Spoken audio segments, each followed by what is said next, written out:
This is 1480 KRAE Cheyenne. Also being heard on translator K266CC Cheyenne at 101.1 FM. What you are about to hear is a sports talk radio show unlike any other that has ever before been broadcast in the capital city of Cheyenne, Wyoming, USA. This is Cheyenne, Wyoming's Sports Talk Authority. The Wyoming Cowboys, the Denver Broncos, the Colorado Rockies, and the Denver Nuggets. The show is local, it's regional, and yes, the show is national as well. Wyoming Sports Talk Today is on the air.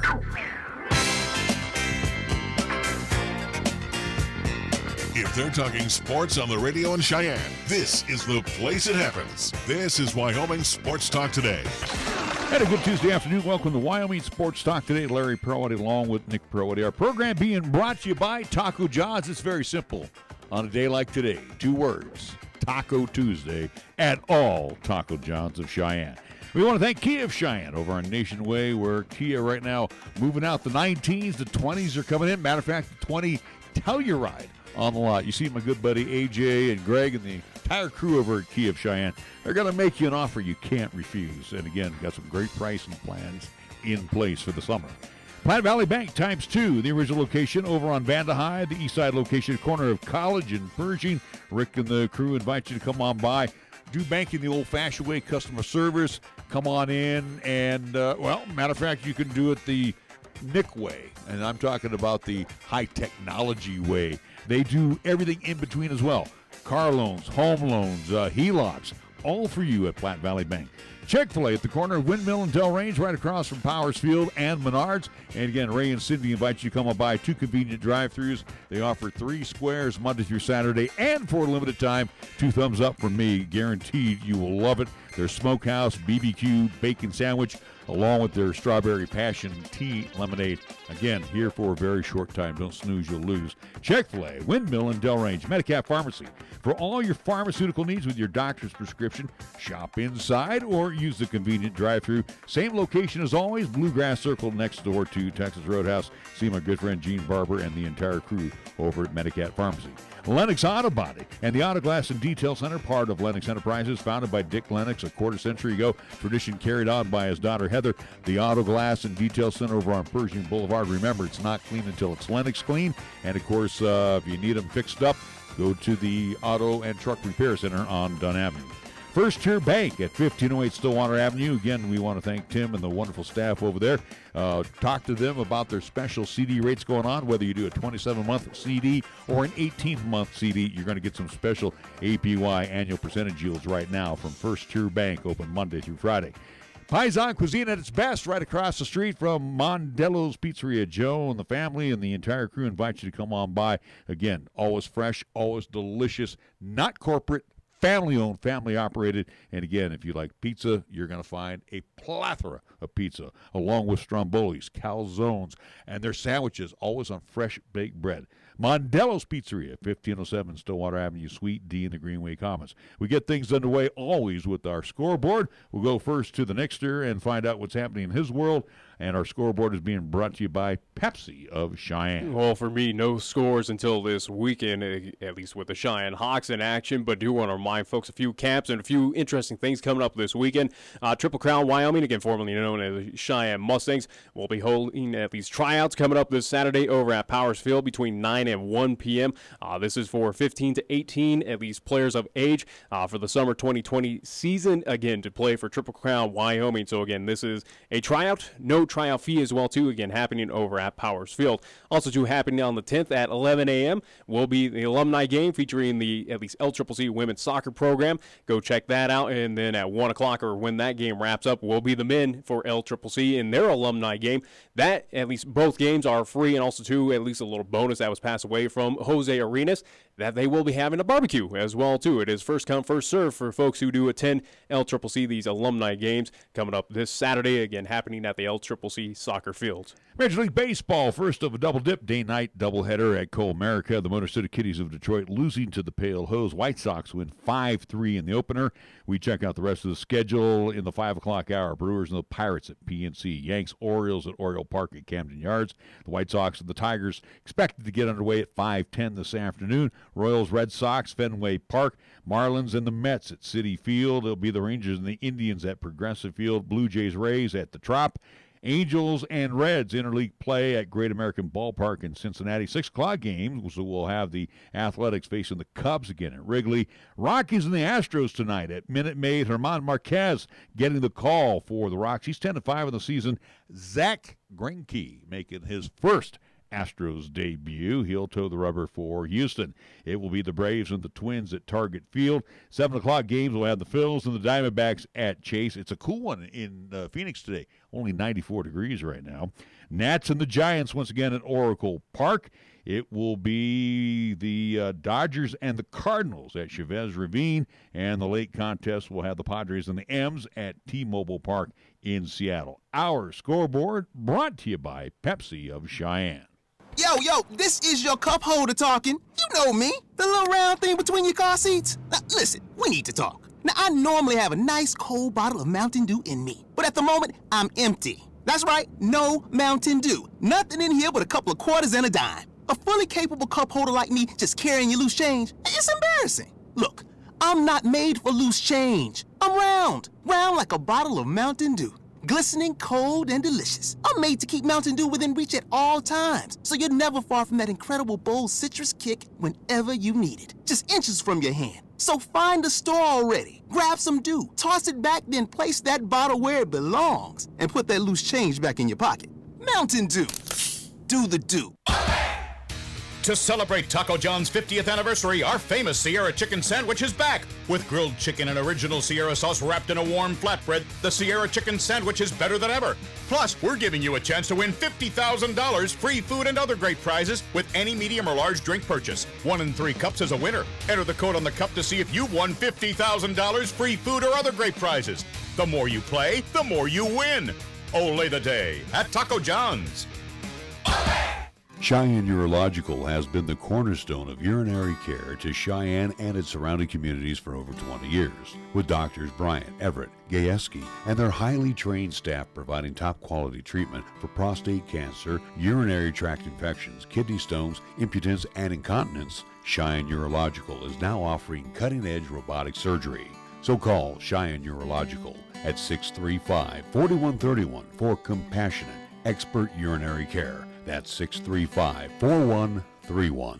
Some common things that can affect your personal or at-work computer. The worst of all is a virus. Secondly, it runs too slow because the hard drive is filled or something else internally is wrong, and it's in serious need of an upgrade. Before you get rid of it, let Lanny at Affordable Computer Repair attack and fix those problems right away. Affordable Computer Repair is just that. So call 307-256-8971 and let Lanny's many years of computer service get your computer back up and running the way it should be so you don't miss a day of work or the personal use that you expect from it. He's worked on them all, so you'll feel confident he'll get the job done right. So don't junk it. Help is on the way from Affordable Computer Repair. Call 307-256-8971. The end of the summer is in sight.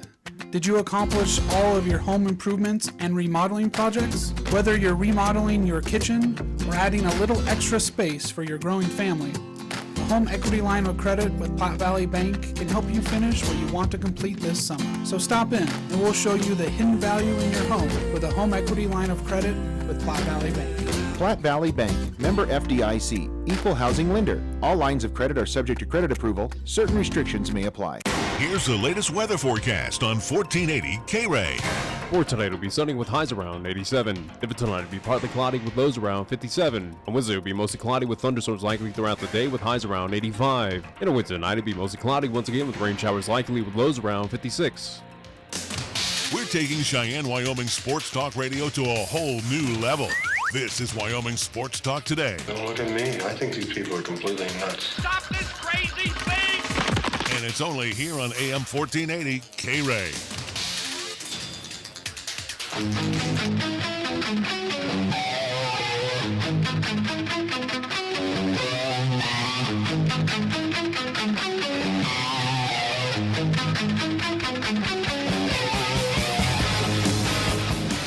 Welcome to the Tuesday afternoon edition of Wyoming Sports Talk Today. Larry Proati, along with Nick Proati, and our very special guest, head coach the Cheyenne Central Indians. Mike Apodaca joined us. And again, in his sophomore campaign with the Indians, again, former Indian alumni. And, Coach, we look back on the 3-7 season last year, and then we're going to, erase it from the chalkboard. What did you learn about Class 4A football last year? Being away from it, again, you've coached football down in Colorado. Football is football. But what did you learn last year with all of the talent that was in Class 4A? I don't know that I learned anything, but it reaffirmed what I knew. I'd seen so many of those teams down at camps throughout the summer that I knew the level of play up here. And obviously I have a lot of bias being around here and from here and playing that I knew that there would be great competition, and there was. And, I think the thing that's interesting about Wyoming football after spending so much time in Colorado is that you really kind of got from 3A to 5A Colorado football in 4A Wyoming. A lot of it obviously because of the enrollment differences between the schools. So you really ran into a lot, and great football, and we're looking forward to another shot at it. One of the things that I remember, going back to your day playing football, the running game was always huge. I mean, we had a great stable of receivers and tight ends, but basically, even at Central, it was a full house backfield. It was, 3 yards in a cloud of dust back in the day. Now, as we were talking with Coach Goff yesterday, and you even have that experience coming back at Cheyenne Central, this Class 4A is loaded with quarterbacks. We're talking good old-fashioned gunslingers. They can whip it down the field. Well, I think, the college game sets a lot of the tone for both the high school game and ironically, the professional game. And with the advent of, maybe not advent, but, today's triple option is the RPO game sort of thing. And so there's a lot of that piece in it. And so you definitely have to have kids that are smart running a system and can throw the ball around. And, I miss the days of a little smash mouth football, every play. But the reality is I think it gets a lot more kids involved, and that's a good thing. It seems like we get more and more receiver-type bodies, and so you're able to utilize them better. And I think it's an exciting brand. And I had a little bit of nervousness coming into it, with the wind factor and the weather factor that can present itself a little bit in Wyoming. But honestly, I don't know that it was any different, to be quite honest with you. You get those late things back in Colorado too. So it didn't stop us from necessarily having some success with it in terms of the weather. So it's fun. The kids like it, and we look forward to doing it. And going back to last season, your first year with Cheyenne Central, looking back where it was kind of a build in progress, but also, too, it was a young team that you kind of adopted there with the Central High Indians. But as we saw, again, where we looked at week 0, having the first contest, your first inaugural game here in town against the Thunder Basin Bolts, who turned out to be a very good, at least, opponent in Class 4A last year. But take it from week 0 to at least make it into the playoffs. Granted, you had to go up to Gillette to take on that Bolts team, but certainly a team that was young. In your time seeing that, at least, process for Cheyenne Central, was it a kind of build-up in a positive route for the Central Indians to get into that postseason? Did you see that kind of build in maturation for your team throughout the season? Without a doubt, and ironically, I was really kind of happy, and if you can say that we had Thunder Basin in that first playoff game, because it was a chance to look at where we were, week 1 into week 10, and I thought we were very competitive in that game. We were still stumbling with some things, but a totally different game, and so it was a good measuring stick to find out, that the system, could be effective, and that our the way we coach, those sorts of things that the kids would adapt to, and they did. So it was a good measuring stick, and ironically, as we were young, in that Thunder Basin game, we started 11 sophomores or freshmen in that game, in that playoff game. So to make that round and get those young kids even to a point where they could be competitive was encouraging.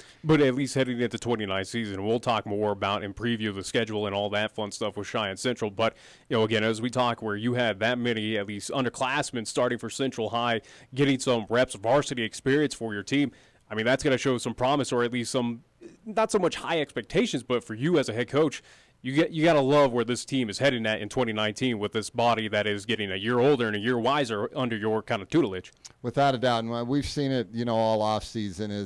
We were drinking out of a fire hydrant last June at this time, just trying to get everything in. Coaches, I was coaching coaches to get acclimated, all of those sorts of things. So now it's just been so much smoother implementing the off season this year, and the kids know what's going on, and that experience that they did have, it's just going to help them when they see varsity time. That the nerves will be a little bit different at least. One of the things that Central has had in all the years that I've covered Cheyenne Central, you've had the beef along the front line. So again, in the trenches, you've had them, whether on defense or offense.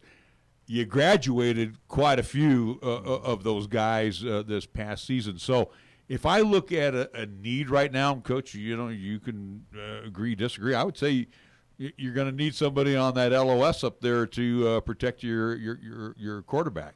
We are, and that was probably one of the things that we struggled with, and a lot of it was just implementing a new system, was our pass protection. Unfortunately, Dawson was running for his life quite a bit last year, and a lot of it, again, is just, a new year and a new blocking schemes, that sort of thing. But we lose, 3 or 4 seniors from that offensive line, and, we've got young kids, and it's a mix of, the saying of for every sophomore you start, you can count on a loss of a game sort of thing. So you don't want to be too savvy about the fact that we do got young kids playing, but they do have experience. So we're really excited about it. They've got it there. We're working hard. We are bringing back 2 starters on the offensive line that we'll hope to anchor that piece of it, and probably 2 on the defensive line. So hopefully their leadership will key those young kids as well. Let's talk about your feeders. And again, we have the triads, and your feeder is McCormick.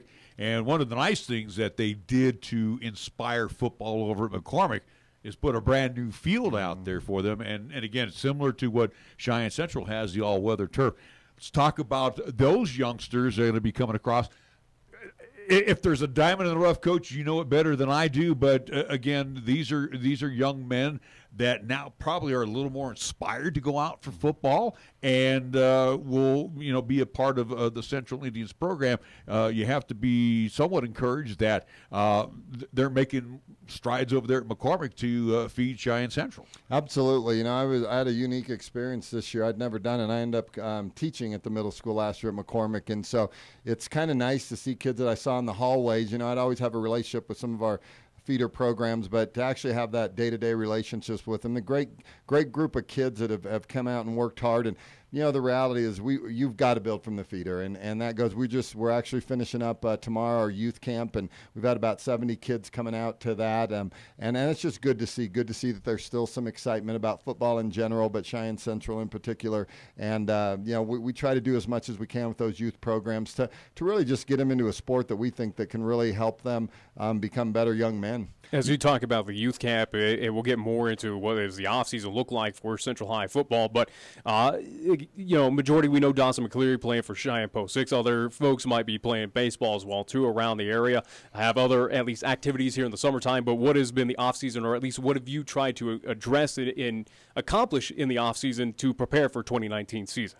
This summer was a little bit easier because we just had the time. We had the system in place, and so we went to team camp down at UNC, which was really great. Last year, with the late start, we didn't get to team camp till mid-June or July, actually.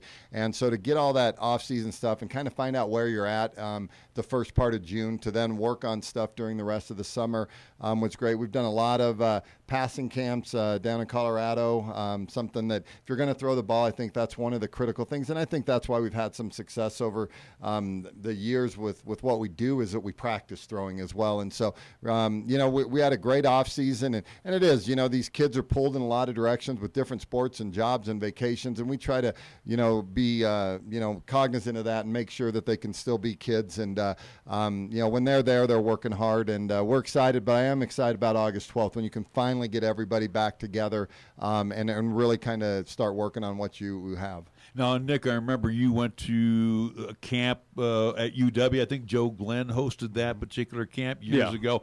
Coach, and we're talking with Mike Apodaca, head coach at Cheyenne Central. When you talk about these team camps, are these full padded type of camps that these young men go to? Are they going up against other programs.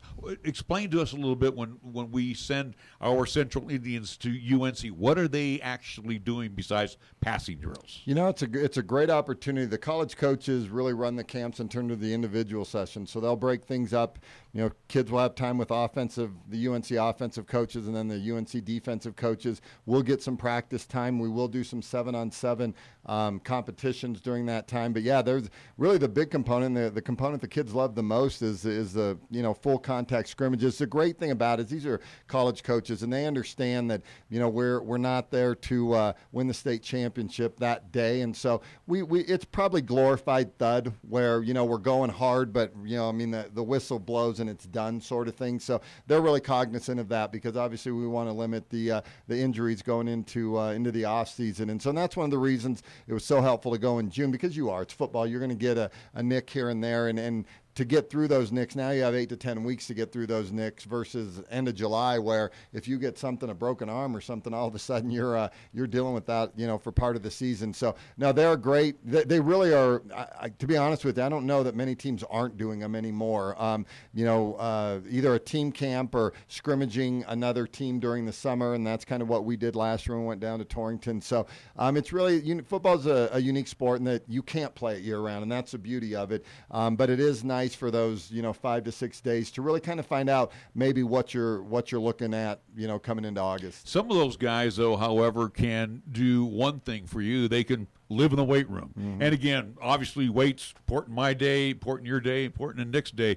What did you have some programs, off-season programs set up, we'll say even here during the summer? And I know like a guy like Dawson McCleary, and we're going to pick on Dawson, he's playing baseball, but I don't know, maybe he's doing a little lifting off on the side, But again, did you set up some individual programs for linemen, tight end, running backs, so they're getting those reps in during the off season? Yeah, we have a program we brought in this year that really does allow us to do exactly what you're talking about. Is we separate programs based off skilled positions.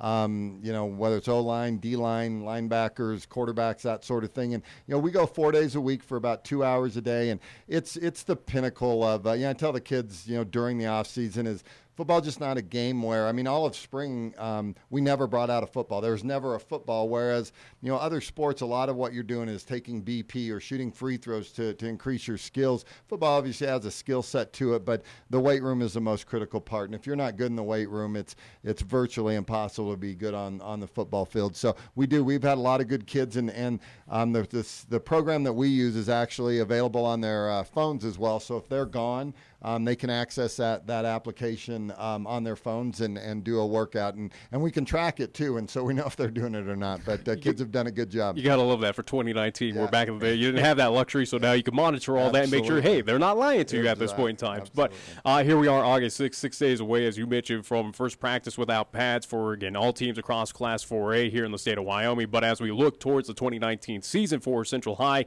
breaking down the schedule, Week 0, we'll see him once again, but this time you got to go up to Gillette to see the Thunder Basin Bolts. So a little, at least, early test for Central High. Right after that, you'll be back in town taking on Sheridan. So at least seeing the Bronx here in town, don't have to make that trip back to back.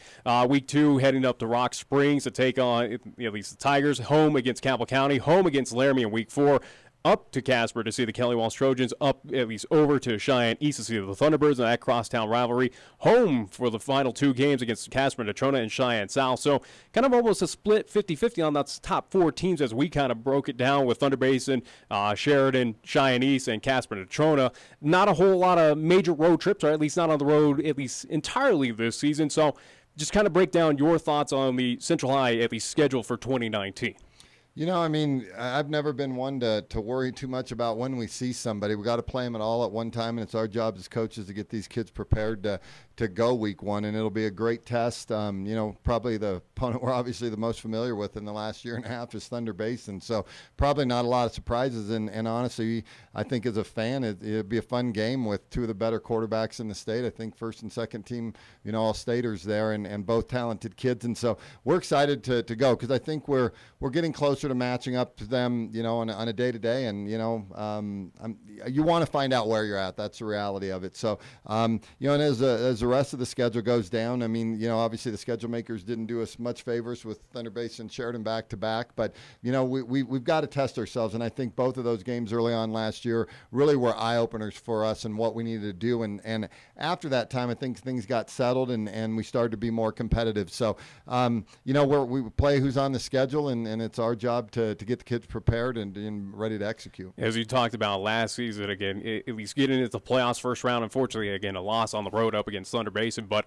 at least made it to the playoffs for 2019, as we talk about and allude to what this team is going to be. Again, year older, year wiser, a lot of returners, and a lot of at least special talent with the Central High Indians. In your opinion, Coach, what are expectations for the Central High team, in your opinion, of what we saw last year to 2019?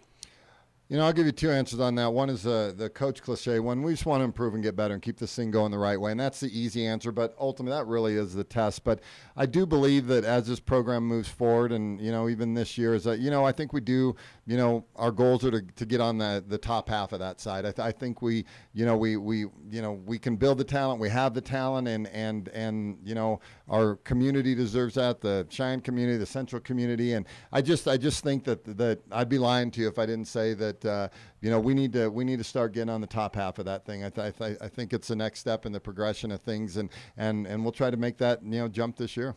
We'll keep coaching just a few more minutes here. We're going to take a timeout. We're going to be back with more of Wyoming Sports Talk today with Cheyenne Central Indians head coach Mike Apodaca after these words. First Tier Bank strives to remain competitive and offers some of the best CD rates in the community, as well as area banks and credit unions per Rate Watch reports. How does that make a difference to you? First Tier Bank can assist you in securing some of the best rates on CDs. First Tier Bank offers the personalized customer service you've grown accustomed to and deserve. Plus, feel confident that your finances are taken care of by a responsible, knowledgeable staff. Call 307-632-3500 and ask for Caitlin or Debbie. Member FDIC, Equal Housing Lender. Chick-fil-A is a proud supporter of our high school athletes at East, Central, and South. May the school year bring success to all of you. Before you start your day, stop by Chick-fil-A for a hearty, delicious, and satisfying breakfast. Only at Windmill and Del Range. Breakfast is served Monday through Saturday from 6 in the morning till 10:30 a.m. Breakfast with Chick-fil-A, the most important meal of the day at Windmill and Del Range. At Medicap Pharmacy, we concentrate on nothing but your medications and your health. Each location is a locally owned full-service neighborhood pharmacy. We won't make you walk through aisles and aisles of stuff or wait in a long line. Instead, we'll always make time for you by listening, answering your questions, and explaining your prescriptions. Medicap Pharmacy.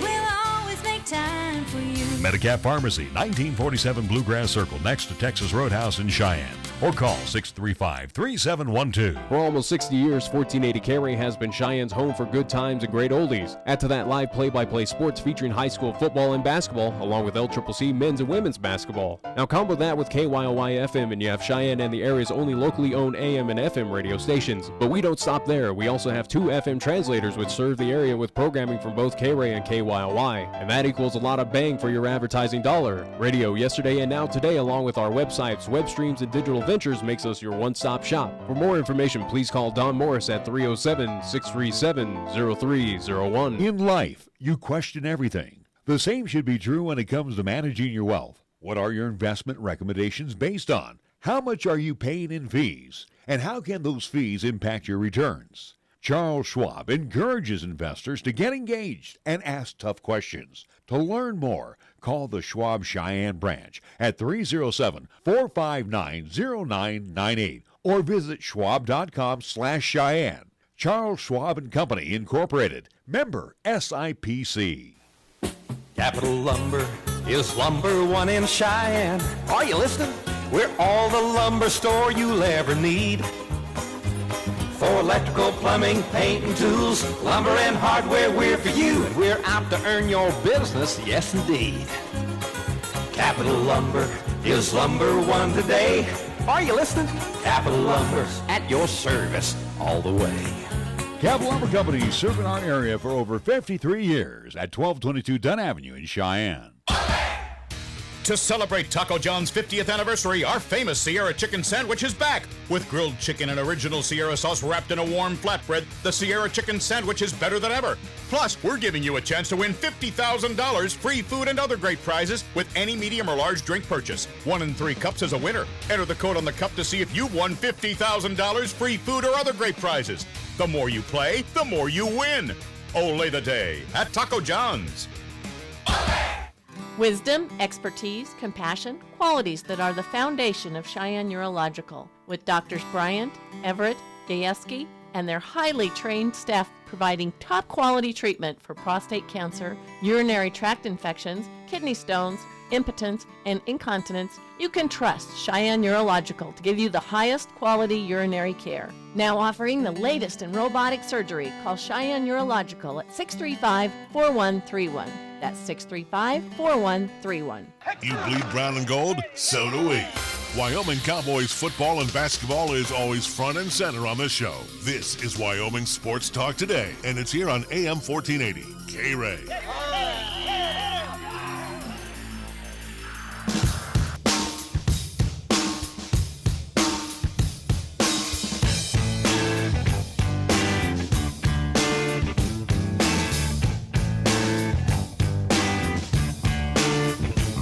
Welcome back to Wyoming Sports Talk. Today is our pleasure to talk to Central Indians head coach Mike Apodaca. I'm holding a piece of history in my hand here, Coach. This is from the old Oakey Blanchard Stadium, and the reason I'm don't drop that thing because I don't want to hear that audio. No. And the reason I'm holding this because you had that opportunity as a player to play in the old Oakey Blanchard Stadium. I remember talking to one of your predecessors, Brick Sigelski, who coached a couple coaches before you, saying that, we never felt like it was our home field at Oakey Blanchard. And then enter Dwayne Shope over at Cheyenne Central with Milt Risky Field. And again, Chad has done some nice things as well. But do you miss the old Oakey Blanchard Stadium feel? I really do. I mean, it's kind of ironic. I guess it's just all experiences. I guess I always felt like that was our home field. I didn't know anything different, and just some great memories there, and of changing in grungy locker. I don't know. There was something. It's ironic that we talk to our kids about a lot. What school has this and what school has that, and why don't sort of thing. And I just tell them how fortunate they are to have their own stadium. There's a lot of schools, because obviously at that time when I was playing, there were 3 of us sharing that stadium. And so to have our own, it is nice. It is nice to have your own place that you can leave your school and go down. And the administration and Chad Whitworth have done a good job of continuing to build that. And we look forward to, the continued improvements that will be out there. And, at the end of the day, it's 100 yards and you go play where it is. And you take the north or the east-west alignment and try to make it yours and do whatever you can to just own your own home. Another thing, too, in thinking about you, and again, remember the playing days as well, you look back as far as head coaches that have, walked the sidelines, and not so much at Risky Field, but, over at Oakey Blanchard. And again, I came here when Jim Cloud was here, then Lou Roney took over, Brick, and then Drew Severin, and now you. Tradition, Cheyenne Central tradition. And again, Central has a lot of banners of football championships. You're one of those guys that have been a part of those championships. How do you, as the head coach, try to instill and get that attitude into these kids that, hey, we are one of the top programs in the state of Wyoming. We have been and we will be. Talking about it is important because they do got to hear it. And I think, one thing we tried to do a little bit last year, we'll do a little bit more this year, is bring back people from Cheyenne Central alum and let them talk about their experiences. I think that's what's important, because I think when when you're there and you leave, and no matter how long I was gone for, it never left, and the pride that you had in that school. And I think it's important for the kids to hear that and understand, how far-reaching it is, and some of the people that have gone through that school, and from athletes to non-athletes or people that went out and did phenomenal things outside of the athletic world. And that's what tradition is about, is embracing the people that were before you. And we talk a lot about that. There's a lot of people that wore that uniform before you did, and to go out there and play, for a lot of people, but them included. And it's one of the things that I was just, for whatever reason, actually thinking about it today. And it's just such an honor to be back and be a part of something that was, such a big part of my life going forward. And I want to instill that same thing in our kids. We'll talk about tradition at least a little bit. We haven't gotten the thoughts of whether it is head coach Dan Gallo, Chad Goff, or any other coach around the state of Wyoming Class 4A, at least on the football side of things. But as we talk about Central High, at least championships, one that I was on the opposite sidelines for, at least being with Cheyenne East in 2006, happening at the old Okie Blanchard Stadium, where Central did defeat us and get that championship back in 2006. But again, it was best record, got to host that site, where as Cheyenne East we got to host it, travel up to Gillette, and also to when Evanston was part of Class 4A, traveling out there.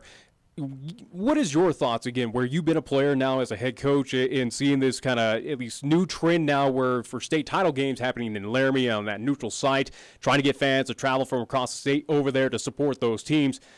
Do you prefer the neutral site there at UW in giving those kids an opportunity to play on a D1 stadium, or would you rather have it the kind of old school way where, hey, best record, those fans get to be a part of that, host it, and also to kind of make it a raucous kind of crowd there wherever it is happening? I think if I had to just pick one, because there's some benefits of both, I would pick the home side. I think, I was fortunate when we did, and we had to make back-to-back trips to Rock Springs and Evanston to go do it.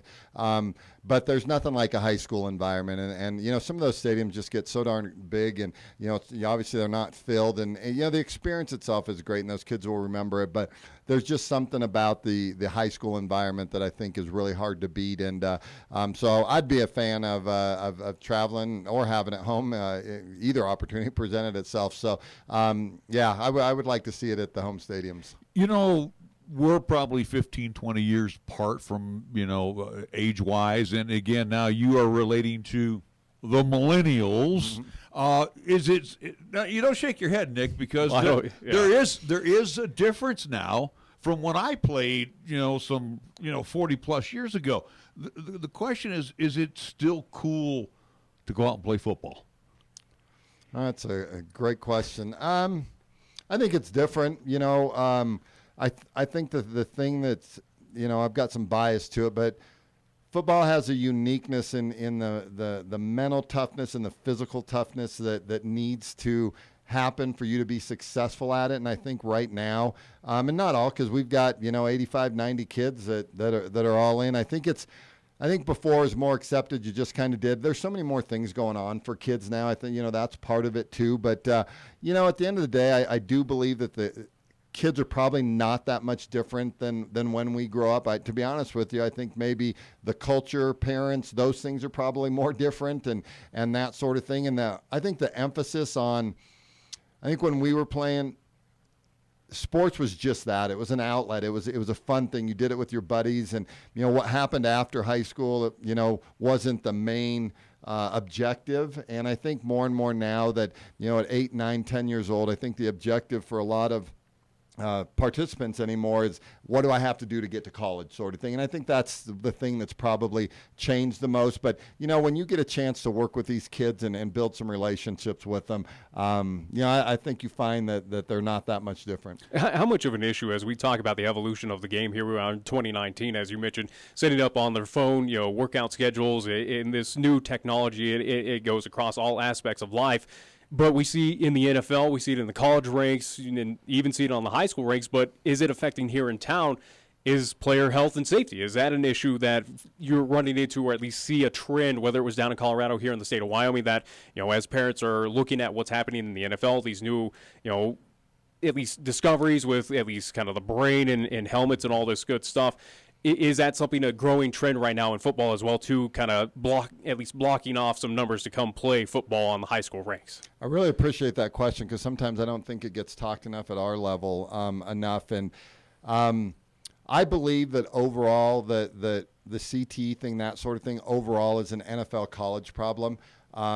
I think that the high school level, it is better than it's ever been, obviously. Anytime a kid, has any sort of symptoms, I mean, they are pulled out, rightly so, versus back in the day where we had some smelling salts and that sort of thing.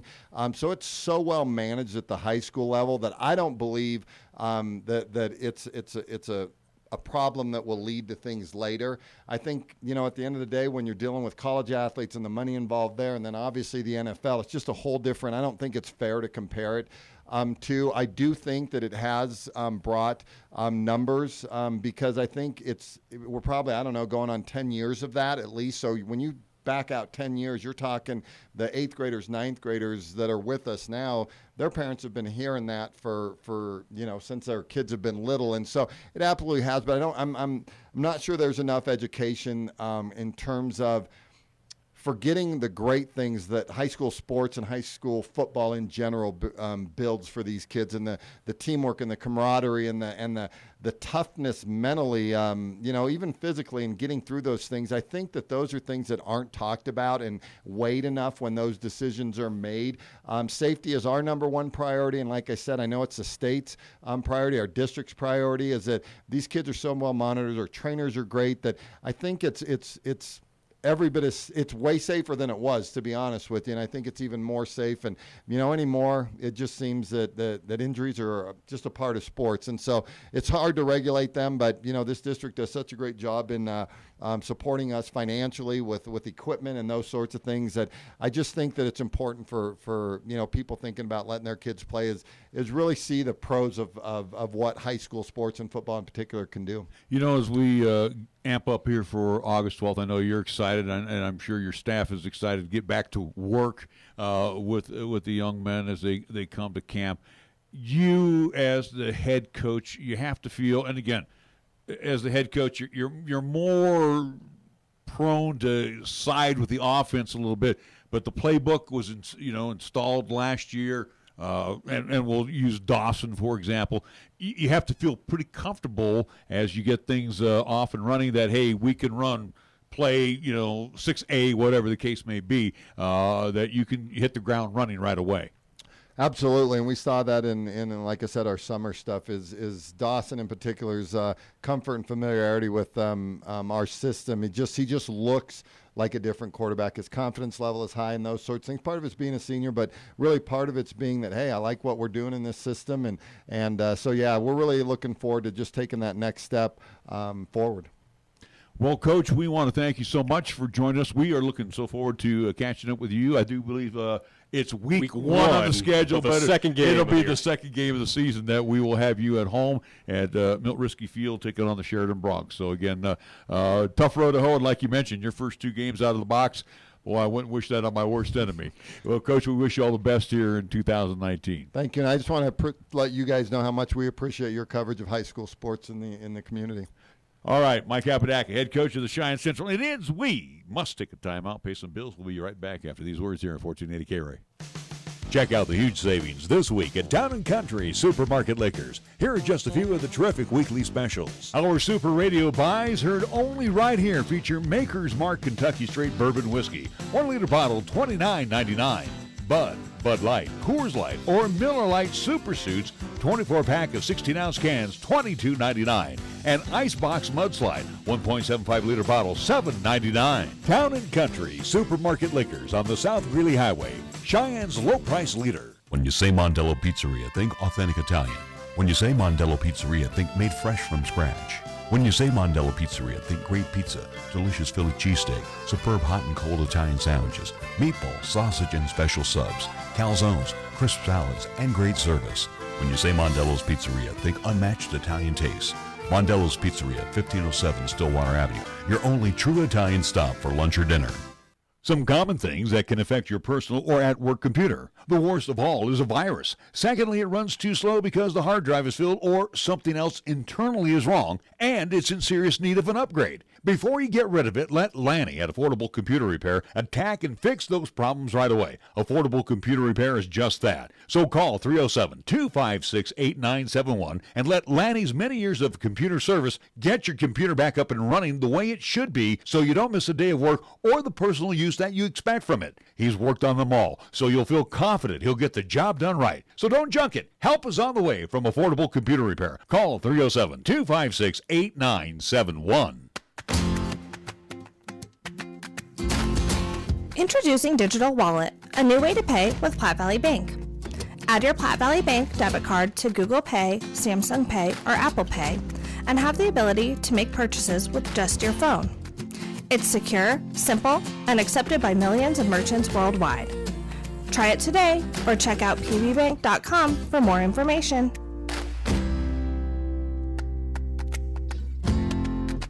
Chick-fil-A is a proud supporter of our high school athletes at East, Central, and South. May the school year bring success to all of you. Before you start your day, stop by Chick-fil-A for a hearty, delicious, and satisfying breakfast, only at Windmill and Del Range. Breakfast is served Monday through Saturday from 6 in the morning till 10:30 a.m. Breakfast with Chick-fil-A, the most important meal of the day, at Windmill and Del Range. If it happens on the diamond, the hardwood, the field, or even the ice, we'll talk about it on Wyoming Sports Talk today. Hi, this is Nick Peretti inviting you to join Larry Peretti and myself each weekday from 3 to 5 p.m. as we, along with our special guests, talk sports locally, regionally, and nationally. And you can chat with us too at 307-514-1071. It's Wyoming Sports Talk today only on 1480 KRAE, and you can stream live with us at 1480krae.com. Are you looking for a pharmacist who will actually take the time to talk to you? Then come to Medicap Pharmacy. We're dedicated to healthcare only, which means we'll fill your prescription quickly, and then we'll make time to listen, answer your questions, explain your prescriptions, and tell you about possible drug interactions. Medicap Pharmacy. We'll always make time for you. Medicap Pharmacy, 1947 Bluegrass Circle, next to Texas Roadhouse in Cheyenne. Or call 635-3712. Here's the latest weather forecast on 1480 KRAE. For tonight, it'll be sunny with highs around 87. If it's tonight, it'll be partly cloudy with lows around 57. On Wednesday, it'll be mostly cloudy with thunderstorms likely throughout the day with highs around 85. And on Wednesday night, it'll be mostly cloudy once again with rain showers likely with lows around 56. Got something to say? Then get it off your chest right now. Phone lines are open at 307-514-1071. Make your opinion count and call the show. Wyoming Sports Talk today.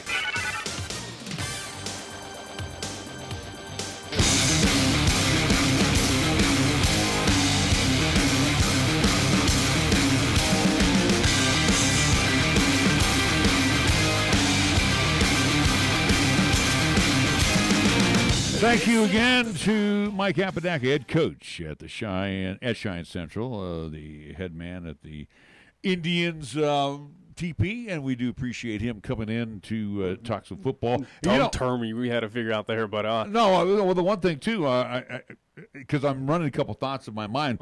We had a chance to talk with him during the break, talking about helmets and trying to express to parents and to the younger kids that want to play football, that it's a growing trend across the nation where we see. But the equipment is much safer, though. Well, and it is also to a situation where the helmet is there to protect, just to make sure that your skull is not cracking wide open.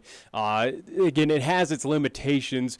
Again, any other sport where you're going to hit your head, it's going to have some complications, so to speak. But it is something that as technologies and innovations do advance over time, so do, at least with athletics, whether it is athletic gear or just kind of techniques. Also, too, again, as he talked about the CTE examinations, making sure that those student athletes are out of the game immediately, and also, too, running them through tests to make sure that they are, again, passing that concussion protocol. And we've seen that many a time. We saw a lot of those players exit those games to get that CTE protocol and make sure that they are at least full 100% healthy and cognitive to go and continue play there on the football field. But it is a growing trend across the nation, whether it is in the NFL. We see, the stints of players, ex-players, especially back in the day where it was that rough and tough style of football, come away where they are having the mental issues. Those brains of theirs have deteriorated over time due to the many concussions that they have gone over. You could even say that on, with other sports, including with professional wrestling. They've seen that, again, with the brain injuries and constantly hitting of the head and the concussions. It affects not only football, but, again, other sports that do have that kind of contactness part of it. But with what we're seeing, it is a troubling trend, or at least it is something that head coaches do have to take a look at and try to convince parents. But one of the that is the key thing, is to convince parents to say, hey, no, the sport is healthy. We have the protocols in place to make sure that your son or daughter is going to be in a perfect, safe environment. But also, too, on the high school side, there is no need to rush a young man or even young lady back from a concussion protocol. However, and you made a good point, and again, sometimes you read between the lines too, but in college, these guys are getting, they're on scholarship. And in professional sports, you're getting paid big bucks. Yeah, so it's almost kind of pressure to... It's almost pressure to get them back on the field as soon as possible. Let's get them fixed up. Not so much, like you said, with the smelling salts, but it's one of those where, hey, stay off your brain for a couple of weeks. We need you back on the field. Whereas in the high school ranks, or during the game time of, hey, how many fingers? Okay, you got that. Go. Or you go underneath the tent real quick, and you don't know what goes underneath the tent. But the point is with the young men here in the high school ranks, hey, until your doctor gives you the okay, you're not playing. Yeah. And I think that's something that needs to be reiterated to the parents. Hey, these injuries do happen. I mean, injuries across any sport's going to happen, could happen. We see in the years that I play, I never had any big injury. Freak injuries in basketball. Yeah. Look what happened to Kyle Cabbs, not once, not twice, but 3 times last year. Yeah. I mean, the kid never has been injured. Well, you can even go back to the women's contest, and I forget who the opponent was, but it was a couple seasons ago. That was from CWC, if I remember. Possibly. I'm not sure about that. Or But either way, Trinidad State. I think it was Trinidad State. But either way, that player that got some elevation landed on her head and her back as well, too, where we saw stretcher come out to get gurney. Folks, again, the game was delayed for quite some time due to the fact that player wasn't serious, at least had a serious injury, and was making sure that the precautions were, at least precautionary measures were done there at LCCC to make sure that player was fully healthy and try to figure out what was the next step for her. So it is something that not only affects football, again, across the entire spectrum of sports in general, of where, again, athletic play, where you are colliding with other athletes, it's going to happen. But for football, it does have that weird caveat now where we see ex-players come out. We saw the former ex-NFL stars suing the NFL due to the concussions that they at least accrued over their at least tenure back in the days of the NFL. So it does have scary terms, scary at least kind of thoughts for parents of young kids,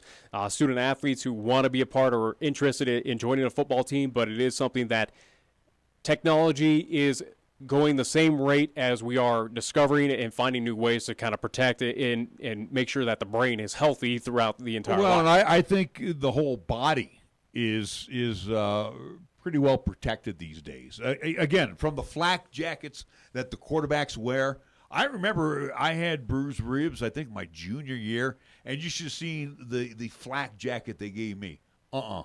Today, they are pretty protected in those areas. The shoulder pads, obviously, the arm pads, your knee pads. It's kind of funny when you watch some of the professionals, and I sit there because I remember taking a helmet to the knee and the pain I went through. And I look at these guys right now that don't want to wear those knee pads. They basically fold up their pants and expose the knees. Yeah, weird, yeah. Yeah, I'm sitting here going, you know what? You have all of the high technology equipment at your disposal right now. And again, scientists are looking every day at ways to make, especially in the world of football, they're experimenting every day to make sure that athlete is protected. It's also, too, to make sure that, hey, they're still playing football. It's still a contact sport. You still got to realize that. and also, too, to make sure that we're not bubble wrapping these student athletes out there or athletes in general to make, overcompensate for any injuries to at least possibly or potentially come to that, whoever is playing whatever athletic sport. So it is kind of walking that fine line. But at least get away from the at least CTE and all that, at least conversation. That'll be at least, for another day, or at least for a professional to talk about at some point in time. But talk about Central High football, as we, again, had head coach Mike Apodaca in, and we do appreciate him joining us here in studio for the first time. Also, too, again, the kind sentiments that he had regarding us and our coverage for high school athletics. So, again, we do appreciate his kind words towards us. But for Central High 2019, as I mentioned, again, split between the top 4, at least powerhouse programs, as we talk about. Thunder Basin on the road. Also, too, for East, you will be over, again, it's across town, but you're still at Okie Blanchard. You still have to deal with the fans over there. But at least for Central, thankfully, don't have to make the long trek up to Sheridan. Instead, you're home for Sheridan. And then for Natrona, you're home for them later in the season, at least week 7. Week 8 as well, you'll be at home against Cheyenne Central. So a little 50-50 half split for Central, so not too favorable, not too opposing for the Indians coming up in 2019. But other than that, though, you look at the schedule. Again, road trip up to Gillette, road trip up to Rock Springs, and a road trip up to Casper. Not too daunting. And again, they're early in the season as well. But see, things, too, again, read between the lines, where the Central Indians this year are not being thrust upon a new playbook. Again, the coaching staff's in place. Some of the positions, some of the skilled positions already have veterans that are returning. Yeah. So for Coach Apodaca this year, again, like I mentioned to him on August 12th, and plus with the team camps that they've done, they hit the ground running. Yeah. And again, it's not where they have to learn the play of the day. It's going to be, hey, we got the playbook in place. Let's sit down. Let's get the offensive line put together. For Central, let's run this play. Central, things are in place where, yes, it is an established playbook. Don't have to worry about that. You have aging veterans a part of this team now, as Apodaca talked about. With last year's team, we're playing a lot of freshmen and sophomore players a part of this varsity squad. Now they're a year older, year wiser, have that varsity experience under their at least belt as well. So it is something that is a positive trend for Central High for the Indians coming up in the football season, where, in my opinion, I think Coach kind of talked a bit about it, or at least expressed his thoughts on the 2019 season. In my opinion, for Central High, this is a year that for the Indians could be at least a trend upwards, maybe a few wins here and there in the win column, where, again, we talked about last year 3-7, where that at least one of the 7 losses was in postseason play up in Gillette taking on Thunder Basin. For Central, it wouldn't be surprising if this team, I think, is bound to be postseason. We'll see how far they go or where it happens, but I think this is a team that does improve in the win column this season. I think you're absolutely right, and I know we're getting to the top of the hour here. I think you're absolutely right about Cheyenne Central. They could be one of the more improved teams. Yeah. Again, cracking the top 4, don't know. Again, Coach Pakula's got a good group. And who knows, again, for Sheridan making that long trip down to Central, I mean, again, they're magic can always happen. Natrona traveling as well too late in the season, where maybe Natrona's run into a few injuries, having to travel late down to Cheyenne. I mean, we'll see what the possibilities are. Again, I'm going to say this to you one more time, Nick. 4 teams: Thunder Basin, even though they're in their 3rd year, Sheridan, Natrona, and East. You've seen wacky things in Class 4. I know, but I'm just saying, these are 4 teams that just reload. Some cases you have to build from the ground up. In the case of Cheyenne Central, some of the foundation was there, and Coach and his staff last year got a chance to build that first floor. Now it's up to some of those veterans, as you mentioned, taking them to that next level. Do they crack the Pro Eddie top 5 this year? A good possibility. Possibly. A good possibility. You're going to run into a bit of an issue being on the road against Rock Springs. The Tigers are in week 2 early on. We'll see what happens in that game, but you are fortunate enough to have home games against Campbell County, Laramie back-to-back, home at the end of the season against Cheyenne South. So right there, again, good possible victories for Central High in those contests. For Central, as we saw back in week 1 or week 0, way too many mistakes. I mean, Yeah. they well, made, again, it's a young team. They It were was a a young team team, adjusting and to they that. made young mistakes. And as I talked about yesterday, got the at least affirmation by Coach Apodaca here, at least in that interview. It was a work in progress throughout that season where he saw that trend upwards every game throughout up until that postseason game against Thunder Basin. So I anticipate that trend continues on here in 2019 where it is a team that should trend upwards, should add wins to that win column.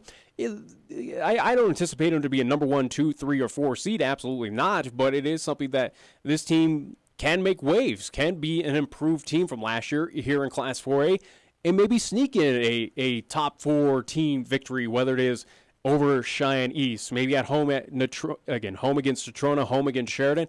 You never know in Class 4A. Anything and everything can happen, and maybe they find a way to sneak and get those powerhouse wins against one of those 4. And again, it kind of like we sit down here and we talk with both coaches thus far, and hopefully we get that opportunity with Dan Gallis to chat with him. It's nice that everybody's 0-0 right now, so we can hardly wait for the camps to open up here beginning next week. We do need to move into hour number 2. We'll be back with more after these words here at 1480 KRAE. This is 1480 KRAE Cheyenne. What you are about to hear is a sports talk radio show unlike any other that has ever before been broadcast in the capital city of Cheyenne, Wyoming, USA. This is Cheyenne, Wyoming's Sports Talk Authority. The Wyoming Cowboys, the Denver Broncos, the Colorado Rockies, and the Denver Nuggets. The show is local, it's regional, and yes, the show is national as well. Wyoming Sports Talk Today is on the air.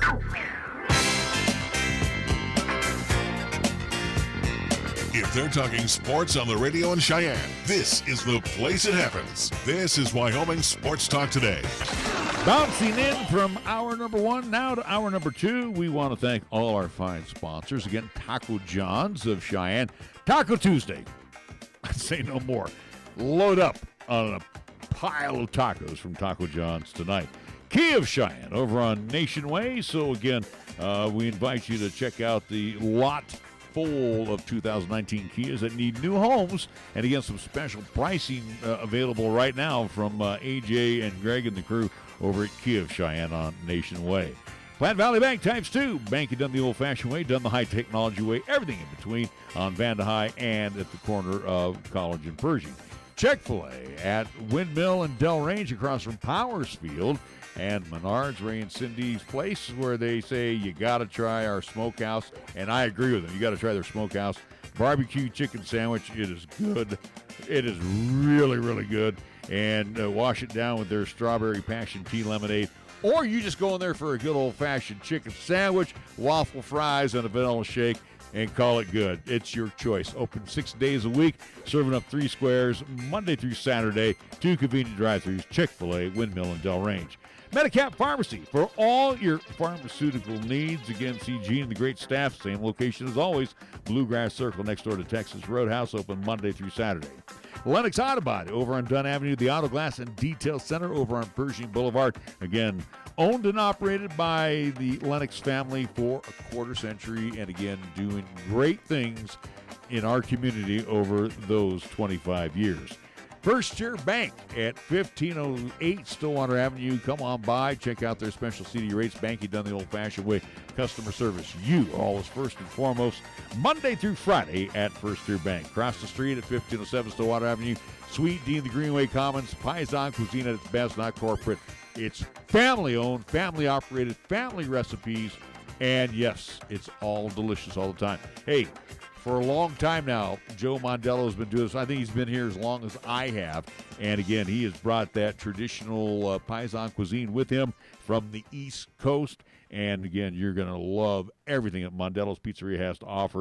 1507 Stillwater Avenue, Suite D in the Greenway Commons. It's scoreboard time, and we check in with Nick to find out what is going on in his world brought to you by Pepsi. Well, I have no scores again Why up not? until this weekend What the because hell? there is nothing on the local side, as at least for the summertime sports have all wrapped up except for the Cheyenne Hawks as they compete in the West Single A Regional happening in Cody this weekend. But at least do want to remind folks coming up this weekend here in town, at least on Saturday, August 10th, over at Powers Field, Triple Crown, Wyoming, again formerly known as Cheyenne Mustangs, as they make the move to the Triple Crown League, as they are now Triple Crown, Wyoming. They will be hosting at least tryouts from 9 a.m. to 1 p.m. at Powers Field, again, this Saturday, August 10th. This is for age groups 15 to 18, or at least through 15 through 18. Again, for the 15, 16, 17, and 18U teams for the 2020 summer season for Triple Crown, Wyoming. Again, this is a tryout, no fee as well, too, for this tryout. So go out, go compete, and see if you can make this Triple Crown team for the 2020 season. Also, too, want to remind folks on August 10th as well here in town over at LCCC, the athletic fields, men's and women's soccer hosting their alumni games. Women up first at 11 a.m. Men up next after that game wraps up a tentative schedule for 1 p.m. there at LCCC. Again, it is the alumni games for men's and women's soccer. Also, too, has got passed along the information from one Jose Arenas. There is a barbecue happening. I think hot dogs, hamburgers. It's free to public who do attend, but it is first come, first serve. So basically that tells you get out there early, go support both teams. And my favorite letters, FREE. Yeah, so again, LCCC soccer fields, alumni games, free minutes, and also free food as well, too, to go see some, at least the future LCCC teams for 2019. Major League Baseball, one game in the books, first of a day-night double dip, as the White Sox have defeated the Tigers at Comerica 5-3. They'll get game 2 underway here in around about an hour. Games that are also going to get underway in about an hour: Brewers at the Pirates, Yankees and the Orioles. White Sox as Tigers, as I mentioned earlier. That'll be game 2. Royals, Red Sox at Fenway. Marlins, Mets at Citi Field. Rangers, Indians at Progressive Field. Blue Jays, Rays at the Trop. Angels, Reds at Great American Ballpark. About half the schedule is going to be starting here early on the eastern side. Athletics and the Cubs at 6 p.m. at Wrigley Field. Rockies, Astros, 6:10. That'll be at Minute Maid in Houston, where the Astros welcome Zach Greinke onto the hill for the Stros. It'll be Herman Marquez getting the call for Bud Black's Colorado Rockies, are currently 52-60 this season. Braves at the Twins, 7 o'clock games. We'll have the Phils at the Diamondbacks at Chase Field at 7:45. Nats and the Giants, that will be at Oracle Park. And 8:10 games, we'll have the Cardinals at the Dodgers, Padres taking on the Mariners at T-Mobile in Seattle. Our scoreboard brought to you by Pepsi of Cheyenne. Yo, this is your cup holder talking. You know me, the little round thing between your car seats. Now, listen, we need to talk. Now, I normally have a nice cold bottle of Mountain Dew in me, but at the moment, I'm empty. That's right, no Mountain Dew. Nothing in here but a couple of quarters and a dime. A fully capable cup holder like me just carrying your loose change, it's embarrassing. Look, I'm not made for loose change. I'm round like a bottle of Mountain Dew. Glistening, cold, and delicious. I'm made to keep Mountain Dew within reach at all times, so you're never far from that incredible bold citrus kick whenever you need it. Just inches from your hand. So find the store already, grab some Dew, toss it back, then place that bottle where it belongs, and put that loose change back in your pocket. Mountain Dew. Do the Dew. Your locally owned and operated radio stations, KYOI-FM and 1480 KRAE AM, are just that, local. Serving Cheyenne and Laramie County, where your advertising dollar stays local too. It doesn't end up in Colorado, Oklahoma, New Hampshire, or even New York. We conduct business here, we shop here, and we live here. And we support our entire community 24/7, 365. Just because it has a window dressing doesn't mean it isn't a facade. A reminder from KYOI and 1480 KRAE. Here the season never ends. From Wyoming sports to the Broncos in Denver. From Rockies baseball to talking hoops with Nuggets basketball. Local, regional, and national. This is Wyoming Sports Talk Today, right here on AM 1480 KRAE.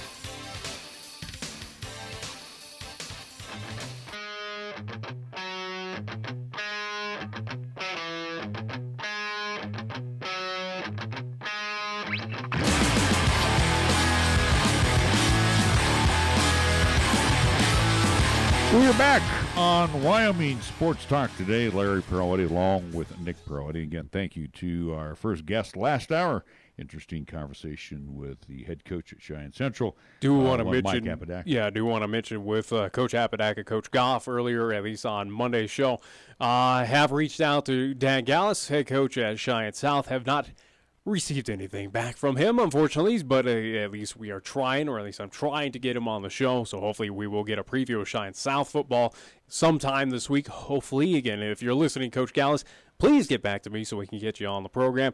Also, too, as we're at least doing the football head coach thing here on Wyoming Sports Talk today, did reach out to head coach, or at least try to get CSU head coach Mike Bobo on the program so you talk about Rams football. Also, too, did reach out to the University of Wyoming to get head coach Craig Bull on the program. And even also to give a little love to at least fan base, or at least those down in Greeley at UNC with the Bears, as they got a new head coach down there first year for the Bears program. Talk about Bears and the Big Sky at least program. So hopefully we'll be able to at least lock that in sometime this week, if not for next week's program here on Wyoming Sports Talk today. And also too, on top of that, of guests that I've outreached to, did also too send out an email earlier today, as learned, or at least it was passed along by head coach Adam Galicia of Cheyenne Extreme Softball. Yesterday, or I do believe late yesterday, Laramie County School District number 1 did at least have a board meeting. During that board meeting, talked about the situation, the current, at least, situation with what is happening with high school softball, as we've had a lot of questions of why Cheyenne has kind of been the last piece to get in, or at least commit to make softball a high school sport here in the state of Wyoming. But got some interesting answers out of that board meeting, and hopefully did reach out to Superintendent Boyd Brown to see if he'll join our show to talk about it a little bit more, give us a little understanding of why Cheyenne is kind of, in our opinion, kind of dragging its feet right now to get high school softball here in the Cap City. So hopefully we'll be able to at least have some interesting guests coming up here on Wyoming Sports Talk today. All right, let's stop right there. I mean, you threw a lot of stuff out at us. You said did you peek in a little bit on that? They live stream it, yeah. Yeah, so did you peek in a little bit? Yeah. No, again, I'm going to say this, and then I'm going to let you harp or actually continue the conversation. And it was about a 20-minute. At least they discussed it for about 20 minutes. Didn't see the full at least 20 minutes, but got kind of the broken down version of it, and got the understanding of how things were divvied out to the at least students at both at least at all 3 high schools here in town. Got the understanding of why at least Laramie County School District is kind of dragging their feet on this situation and the reasoning behind it. So got kind of the pertinent answers about it, but that's why we also too want to have Boyd Brown on the show to kind of give his explanation, or at least talk about why their decision is what it is. All right, well, and again, I have thought about it, and I'm going to stand by it. I know that you and Coach Apodaca were just chatting briefly about it. I was busy doing some other stuff. I'm standing by it. I think it's better in the fall. And again, I give you my reasons. Where it takes away from what? It'd take away from volleyball. It would take away, swimming.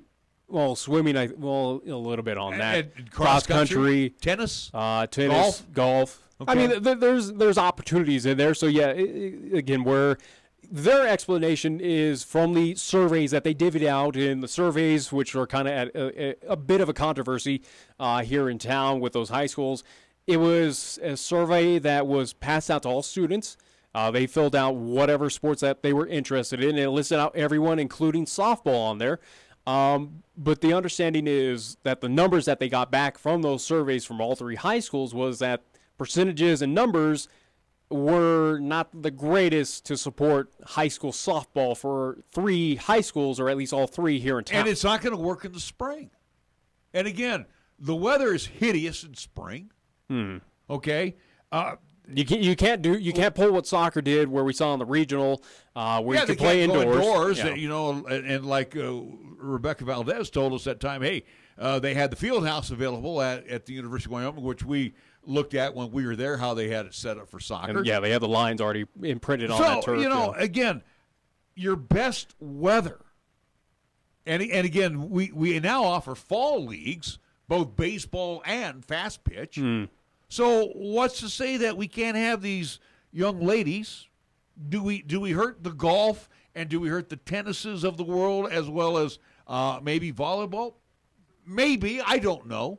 Yeah. But my point is, it's our best weather. Well, and same in spring, though, you'll hurt, or at least you hurt track and field. Again, you might run into and soccer. Yeah, soccer, track and field, maybe even spring golf. And you'll hurt more probably in track and field because a lot of these young ladies will be running and doing whatever, discus, shot put, whatever events, field events. And soccer as well, too. You might have some that would be interested in playing both. And I think you lose less, Nick. And again, volleyball can only have X amount of kids. Okay? Cross country, X amount, as well as golf and even swimming. Yeah. You're going to have X amount of kids. And maybe the kid that's out for swimming, the young lady that's out for swimming or tennis, is doing it, just to, hey, I'm going to play, I want to play a sport. Yeah. Keep in shape. Well, again, you and me know this, and this community knows it too. Our best weather is this month, September, October. We haven't had a snowfall in September in a long time. Yes, when you were playing that championship game against Cheyenne Central, it was in October. It was late October at Okie Blanchard Stadium. No, it was late October. And a rare storm came in. Rare. That's what you're going to get, a rare storm. Other than that, it's going to be pretty much mid-70s and 80s up until the end of we October. don't even know in talk with Ron Laird about this situation that it was all the purposes going to be a spring sport, but for how long is it going to participate in? What will regionals look like, if at all, or is it just going to be one encompassing kind of state tournament? Again, they have not set that up yet because again, it is not an official yet. We're still waiting on cities to confirm. Again, Cheyenne right now is the last major city to at least get on board with this, as everyone else, or at least a good majority of the state, has. But to fit the at least minimum amount of cities and teams and high schools, Cheyenne's kind of that key piece right now, that key kind of blockade from this becoming an official high school athletic sport here in the state of Wyoming. So, again, could it be something that ADs talk about, or at least in off-season meetings that the Wyoming High School Athletics Association does talk about, or Activities Association talks about, moving it to the fall? Again, there's a lot of questions, but before we get that, we got to make sure that we have schools committed. And right now, that's the issue that we're running into, is why is it an issue here in Laramie County School District number 1 that we can't get it at least underway, or why we have not committed or found some way to, say yes, Southeast and Central are on board.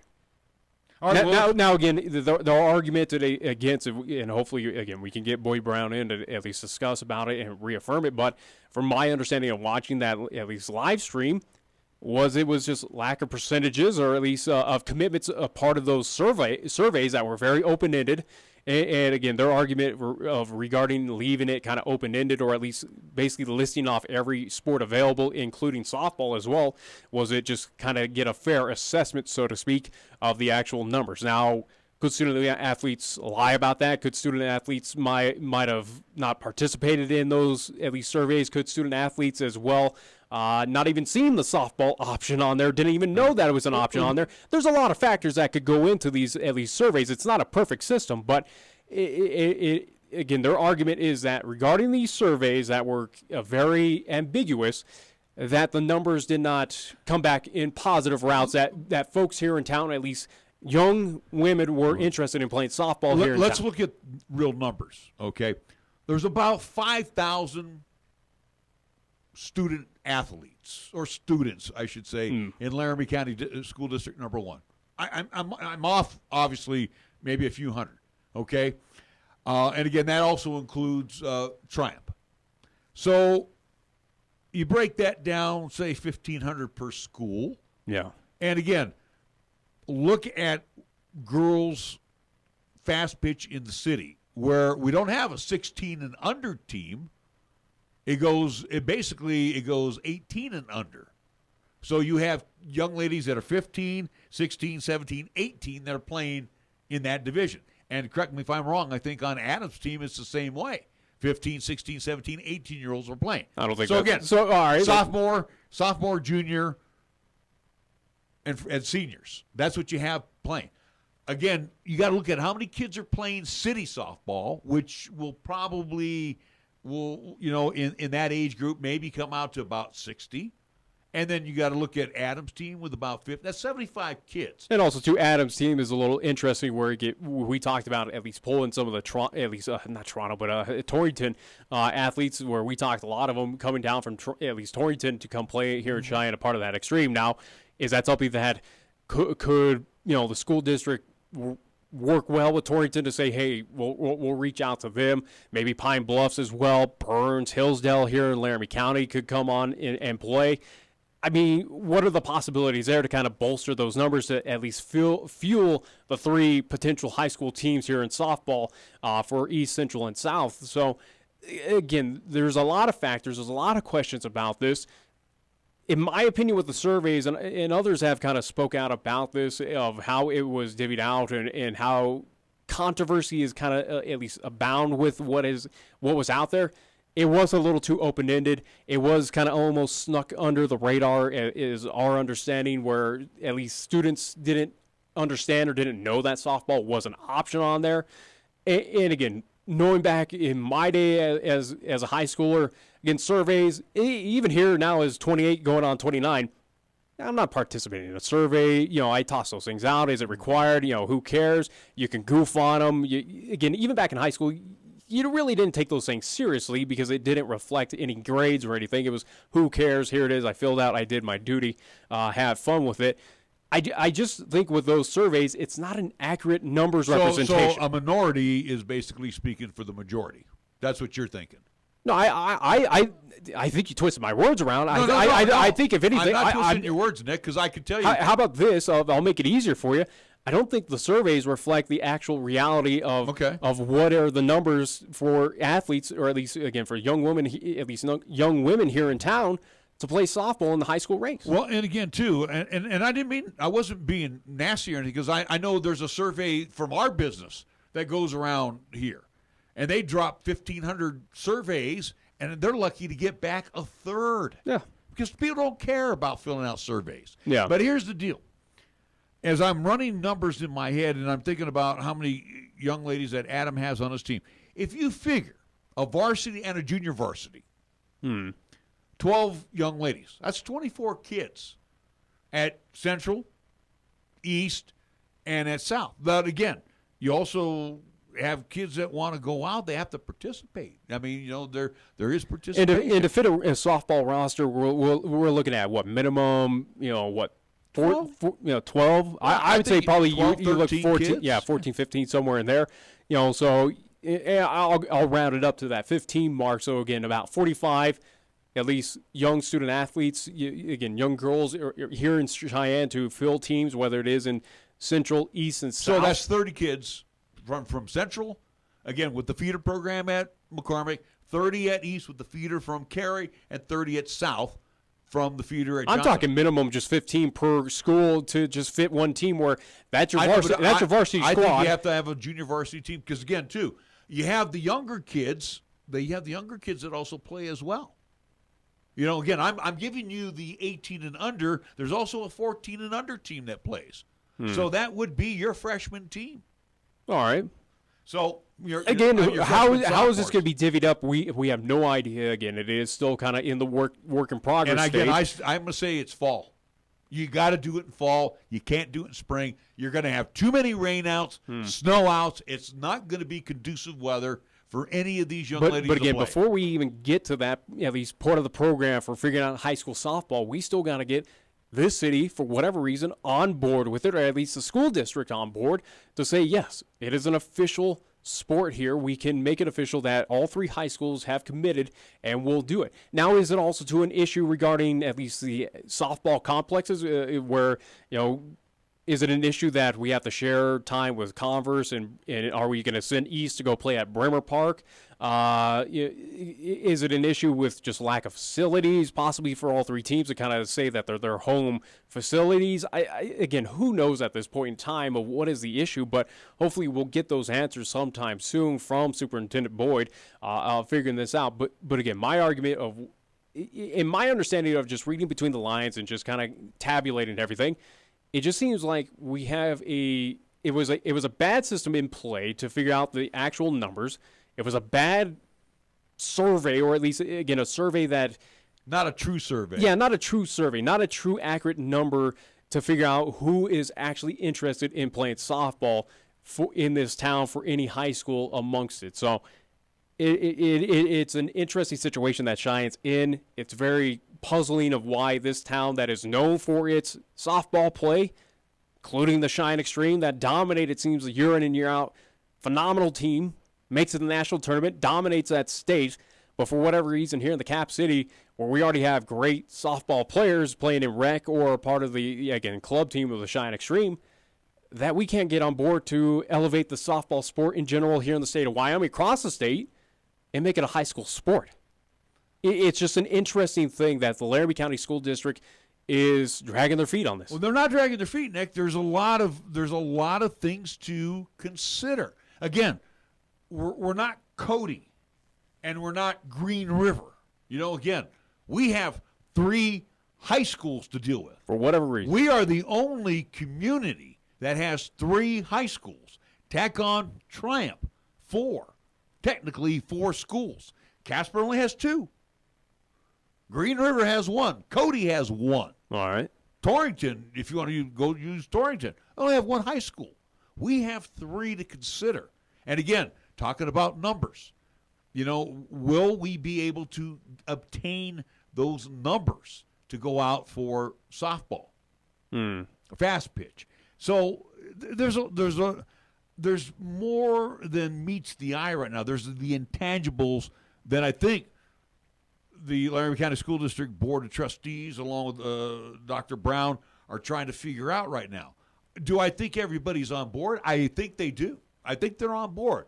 When is it going to be performed? B, how many are going to perform? And C, what other sports does it hurt?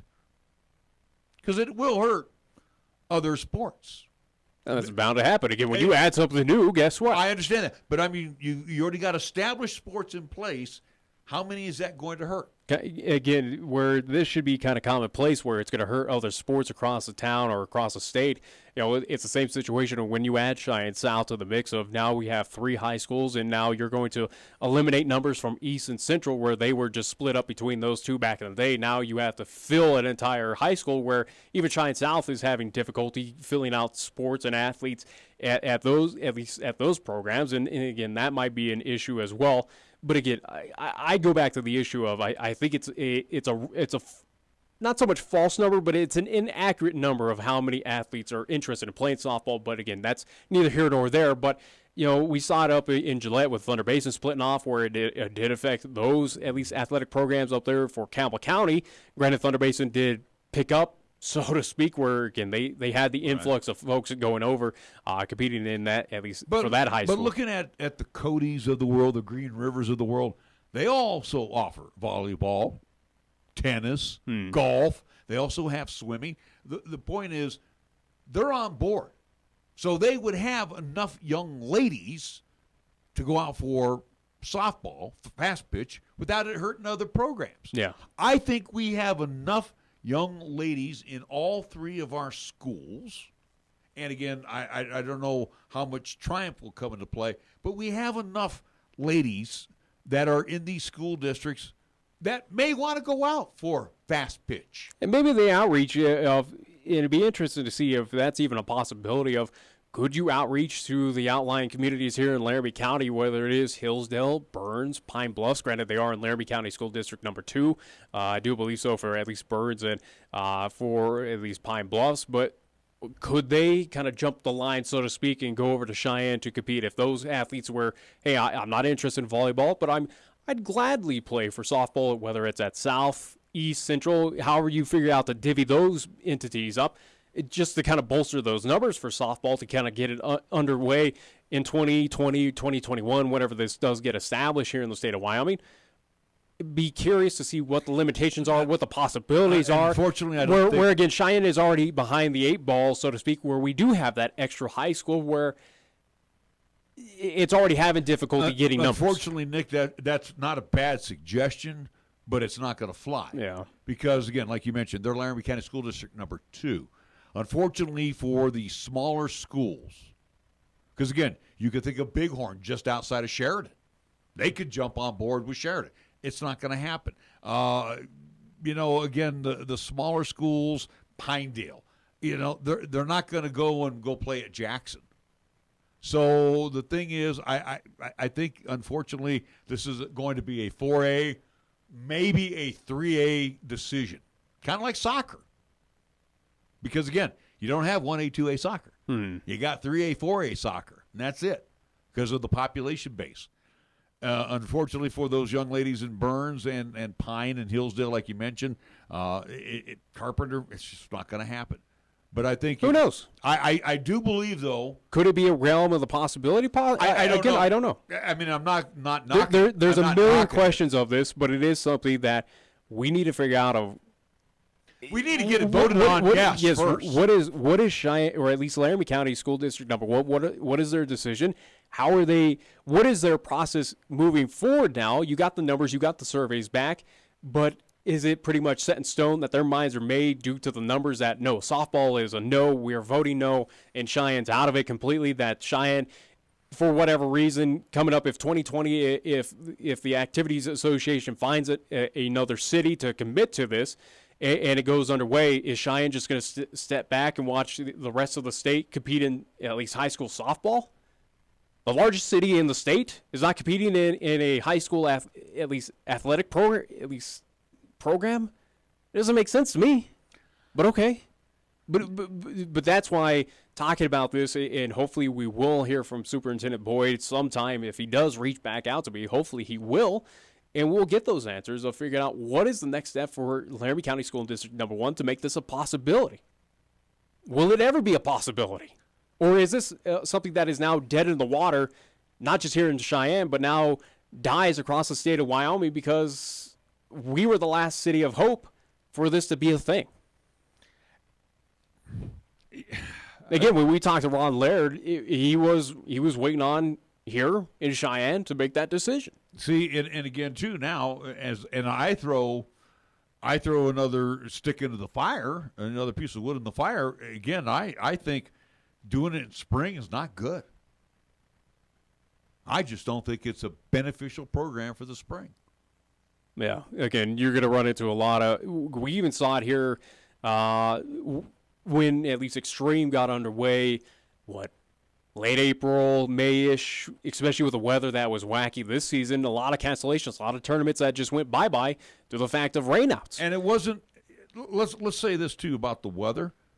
This wasn't a phenom weather year. It felt like it. Well, no, we usually have snow outs, soccer. You'll have snow up until May. It's cold weather. Yeah. I mean, I feel bad for the student athletes that are out there – doing the soccer thing, especially in right after basketball season. April and May seems to be the 2 worst months of the year around here. And now you want to throw softball in there? How many games are going to get wiped out? Again, a field, not all fields are made out of all-weather turf. No. Okay? So, and use Converse, for example. It's got a skin infield, dirt. It's super muddy. Yeah.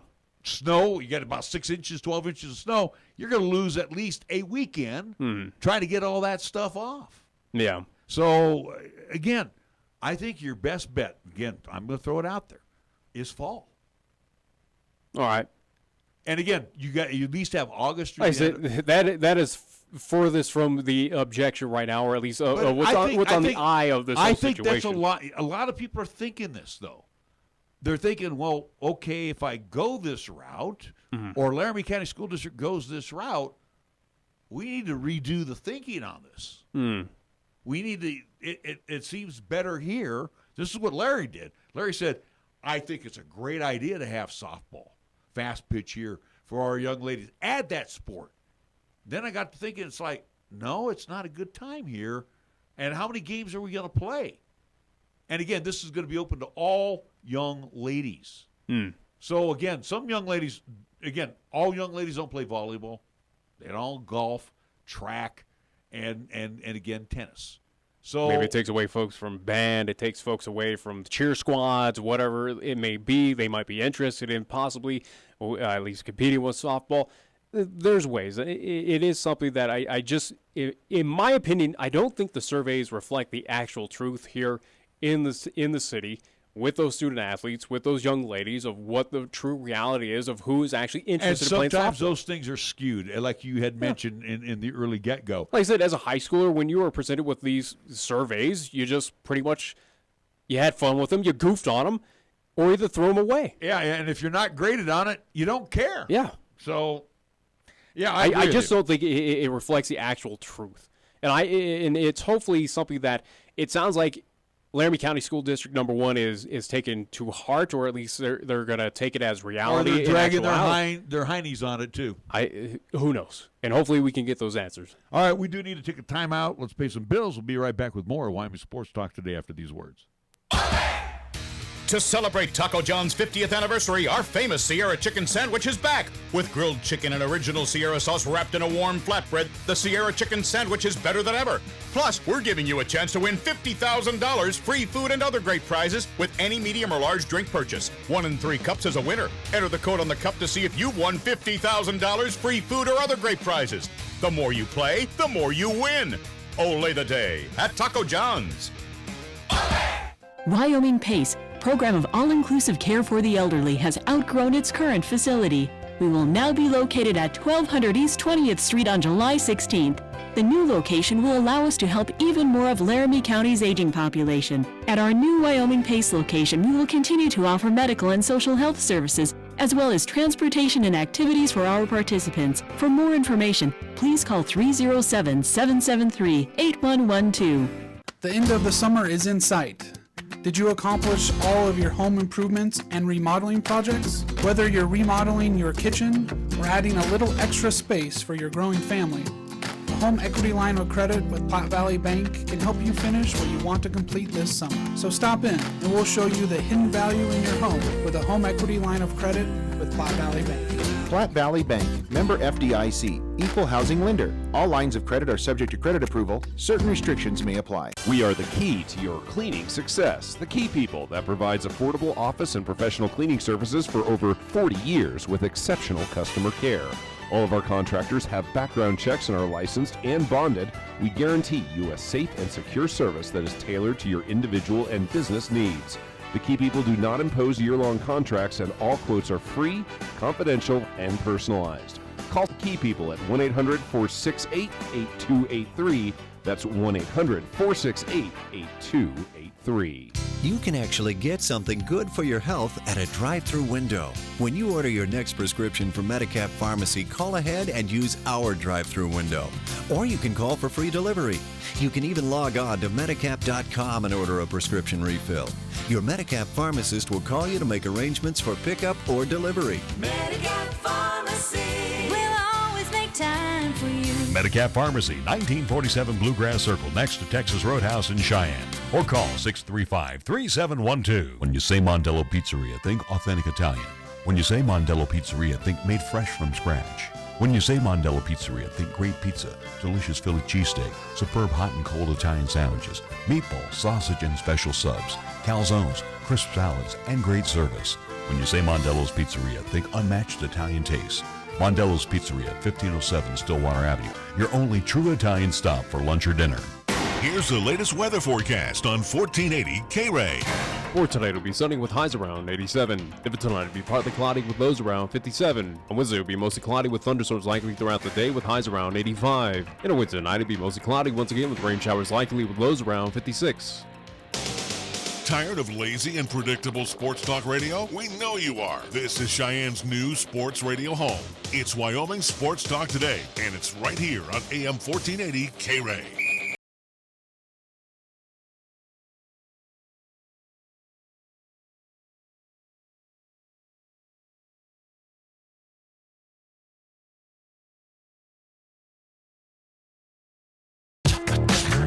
Back on Wyoming Sports Talk today, Larry Perotti along with Nick Perotti as we are here on this Tuesday, as we've pretty much been on the local side here for the entire program.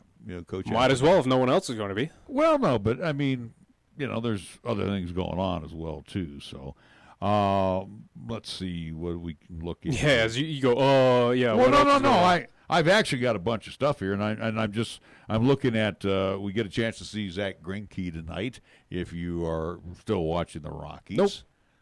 Didn't ask you. I said I'm talking to our listeners because they're true baseball fans. They're gonna live. They're gonna live and die with the Rocks. I would not doubt. Hey, I had a watch the Giants and the Phils last night. I would not doubt. Probably more people have tuned into Broncos more Nationals. than they have. Quit interrupting me.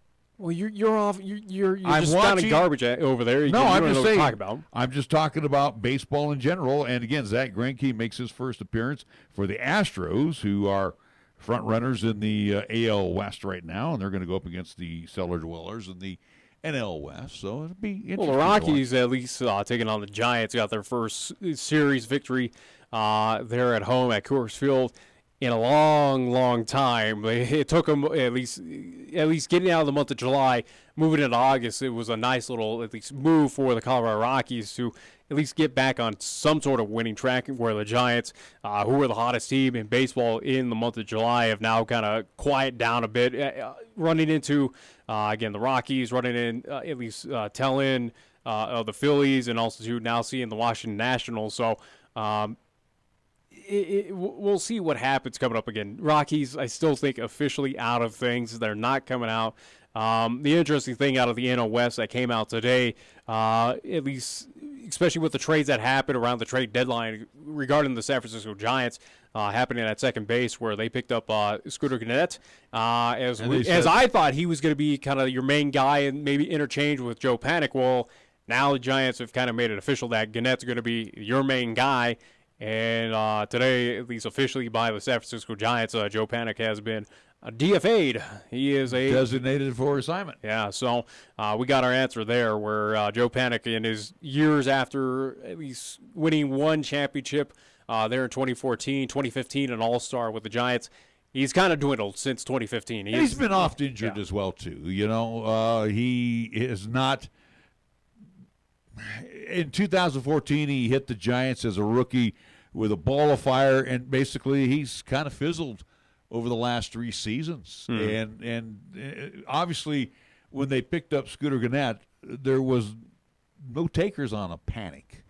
They couldn't get rid of him. So that's all you can do is designate him for assignment, and hopefully he gets picked up. Yeah. And this is what you're going to see now, too. You're going to see teams that did make some roster moves before the trade deadline that, they're going to call Nick into the office and say, hey, we're going to put you here, and hopefully somebody will pick you up. And basically what they're saying is you're going to get picked up cheap to wrap up the season. And I hope Panik gets picked up. I just don't think there's a lot of takers out there right now. But at this point, it happened official today, so again, nothing surprising. Again, Scooter Gennett's going to be your guy over there for the Giants. But again, Giants need to figure out things here coming up here in the month of August. A little tougher part of the schedule. Again, seeing the NL East, where the NL East has not been pretty to the San Francisco Giants. They've kind of struggled throughout the 2019 campaign, so we'll see what happens with them. But kind of giving an update, at least on the standing-wise, as we haven't done that in quite some time. But for the National League and the wild card, again, no point to talk about the NL West, where that is wrapped up division-wise with the LA Dodgers. But looking at Giants and Arizona tied 56 and 57, they're 3.5 back of the wild card behind Philadelphia and the Washington Nationals, who are tied, but they are at least sitting in wild card 1 and wild card 2 spots.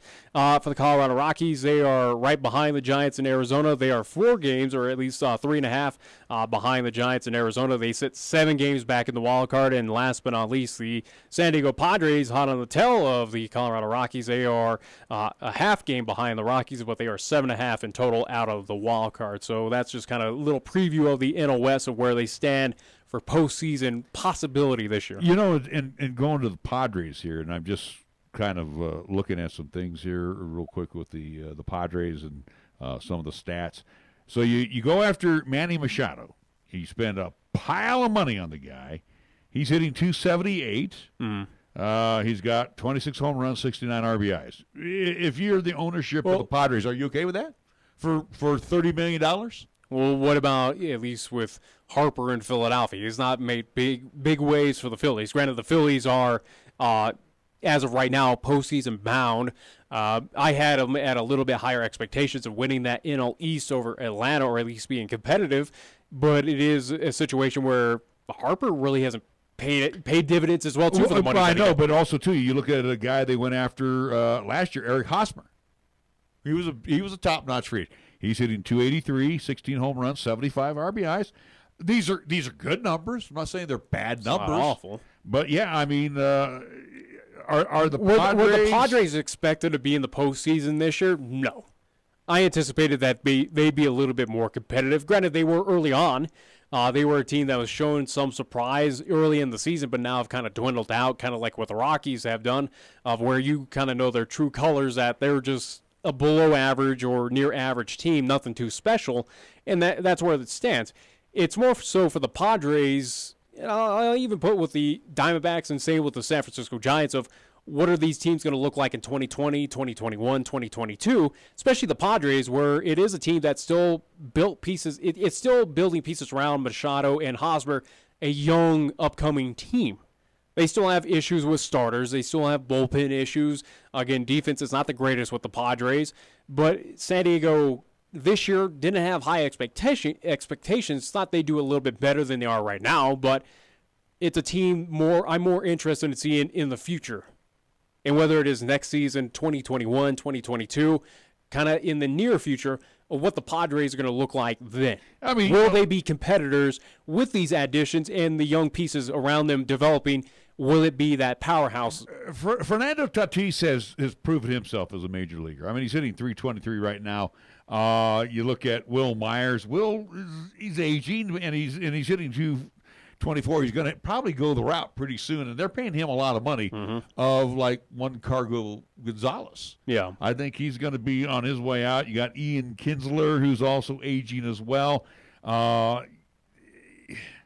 Boy, if the Padres are going to spend more money to make their team better, then they're going to be up there, with the big boys spending some bucks. I don't think they will. You can entice people to come to San Diego. The Padres haven't won in so long. Yeah, but again, for the Padres, they're not a big spending team. They're not going to be. They are a team that's developing in the system through the farm and trying to go cheap and try to at least get some big names, but not go L.A. Dodger, San Francisco Giant, New York Yankee money route. They're going to kind of sit there mid-tier and go, okay, we're happy, and let's try to get things to gel together of all-stars and young and up-and-coming players. So we'll see what happens there. But outside of the NL West, between all four of those teams, again, Dodgers, we know, winning the NL West, there's no doubt about that at this point in time, again, as they are just still continuing to be red hot. But how about the team out of the National League and probably out of MLB that has been absolutely on fire that we wrote off 2 weeks ago, and we've kind of written off for a long time, but they made moves around the trade deadline, picked up some big names, and kind of stand pat with some of their, at least, pitching staff. How about the New York Mets, who now stand 2.5 out of the wild card? They vaulted the Arizona Diamondbacks and the San Francisco Giants. They are 9-1 of their last 10 on a 4-game winning streak. The Mets right now have a possibility, as we thought they were dead in the water, now have a shot to make it to the postseason, and it's a team that is starting to get a bit healthier, trying to get some of those names back a part of the Mets organization. You have pretty staunch, at least now, starting pitching. That's a starting pitching, at least, rotation that's pretty, again, on paper, they're pretty scary. Well, you got Rosario at shortstop hitting about .281. You got Alonso, .259. He's got 35 home runs. He's been probably... It was your rookie of the year. Yeah, he's probably one of your biggest surprises. Everybody's waiting for him to fall off. He's not going to. I don't think so. You got Conforto, who's got 23 round trippers right now. Cano has come off the DL. Yeah, that is big news there for. That's what I'm saying. You're getting those big names healthy now, and it's starting to mesh well with the Mets, where this is a team that people, or at least fans, expected where they would be at being competitive. Well, now they're getting them back, and it's starting to pay off dividends where they are vaulting and becoming one of the hottest teams now in baseball here in the past couple of weeks of what they've been doing. So they still have an outside shot in a competitive NL East as well, where they are still behind the Washington Nationals, Philadelphia Phillies. We'll see those two teams match up at least a few other times. Same with the Atlanta Braves. So we'll see. The only issue with New York Mets, their big Achilles heel, outside of the injuries, is their away record where they're 27-36. So on the road, they're pretty pathetic. And if you get DeGrom along with Syndergaard is 8-5 and DeGrom 7-7. You get those guys straightened out because they've got Zach Wheeler now. They've added to the mix. So you got a three-headed monster that can vault you into the playoffs. I'll give the Mets their due there. They also have, if I'm not mistaken, Steven Matz still with them. So, but you go with that three-headed monster: DeGrom, Syndergaard, Wheeler. If you can get all these guys to get you into the bullpen, I think that's their Achilles heel is their bullpen. But if you can get deep, 6-7 innings out of these guys, I think you give the Mets a fighting chance. And again, they most of their wins recently has been against the Marlins, which is true. I mean, it's obviously you need those again. As much as you mock the Marlins, hey, you still need to get those wins, in which the Mets did. They did what they needed to do. They got those victories, and again, it helps them. It helps them vault over. Now we'll see what happens once they take on the Phils, take on the Nationals, take on Braves. Does it find a way to trend or at least kind of even itself out for the Mets, where they find themselves falling back behind in the NL wild card? That's a good possibility. It might be the reality for the Mets, but they are, again, without a doubt, one of the hottest teams in baseball at this point in time, due to the fact that they have been beating the teams that they need to beat. And again, the teams that they have beaten, they've beaten the Marlins already 2 out of 3 in this series. They took 2 out of 3 from the Pirates at Pittsburgh. Again, the Pirates are just, they're in a tailspin. You're beating teams that you need to beat. At the White Sox, they swept the White Sox, they swept the Pirates.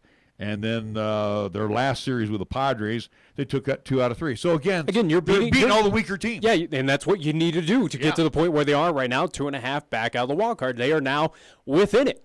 Now, again, when they start playing the big boys, when you play against the competitors or again some of the at least in division foes that are above you, then we'll see what this team is really made of. And I think that will be the good reality check for the Mets to kind of push it back down to reality of where I still think the Mets not making the postseason, but just having a good run right now. And let's take a look at, just for argument's sake here, after Miami on Wednesday, they will go to they host Washington, then they go to Atlanta. So there's 6 games right there.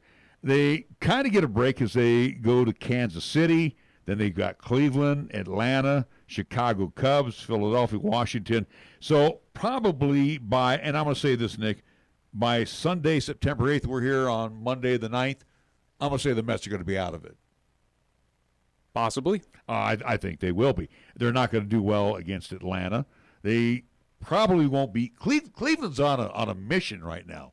They've come from nowhere, and they're right now in the thick. And August is a gut check, at least for a lot of teams. Again, as you talk with the Mets, same with the Giants, where Giants have kind of eaten a bit of that reality, especially just seeing that at least home series there at Coors against the Colorado Rockies, losing 2 out of 3 there. And they lost 2 out of 3. Correct me if I'm wrong. At Philadelphia, too. Yeah, but they only saw 1 game in August, but at least in the month of August, here they are at home taking on the Nationals. They'll have a home series back-to-back against the Phillies, so you got 2 teams in the wild card above you that are competing with you, back-to-back series at home. You see the Athletics, a team that's in the playoff, or at least bound to make to the playoffs.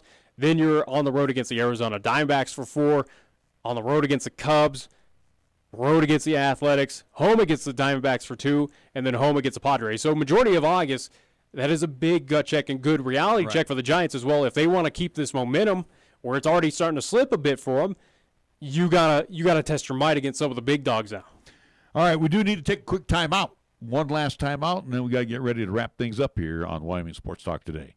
First Tier Bank strives to remain competitive and offers some of the best CD rates in the community, as well as area banks and credit unions per Rate Watch reports. How does that make a difference to you? First Tier Bank can assist you in securing some of the best rates on CDs. First Tier Bank offers the personalized customer service you've grown accustomed to and deserve. Plus, feel confident that your finances are taken care of by a responsible, knowledgeable staff. Call 307-632-3500 and ask for Caitlin or Debbie. Member FDIC, Equal Housing Lender. For almost 60 years, 1480 KRAE has been Cheyenne's home for good times and great oldies. Add to that live play-by-play sports featuring high school football and basketball, along with LCCC men's and women's basketball. Now combo that with KYOY-FM and you have Cheyenne and the area's only locally owned AM and FM radio stations. But we don't stop there. We also have 2 FM translators which serve the area with programming from both KRAE and KYOY. And that equals a lot of bang for your advertising dollar. Radio yesterday and now today, along with our websites, web streams, and digital ventures makes us your one-stop shop. For more information, please call Larry Proetti at 307-637-0301. Do you want the peace of mind of a professionally installed security camera system?